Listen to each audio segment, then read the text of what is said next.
Sa number 5, Indian National nga nag-arado sa mga nagaprosesyon sa Barangay Alingilan sa Bacolod, gindagdagan na sang warrant of arrest. Pero gilayon man nga nakapiyansa sang tunga sa milyon ka pesos. Gindagdag na ang warrant of arrest para sa kasong reckless imprudence resulting in multiple homicide, damage to property, and physical injuries batok kay Jagpreet Singh, ang driver sing Innova nga salakyan nga nangarado sa mga nagaprosesyon sa Barangay Alingilan sa Bacolod sang nagligad nga Biyernes Santo. Bangod sang pagkabunggo, 3 ka mga persona ang napatay, kag 16 ka iban pang nasamaran.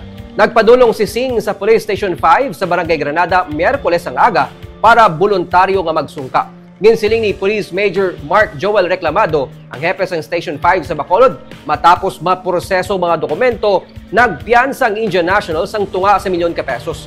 Suno pa kay Reclamado, nagpasalig man si Singh nga atubangon sini ang iya nga mga responsibilidad sa mga naulamid sang pagkabunggo.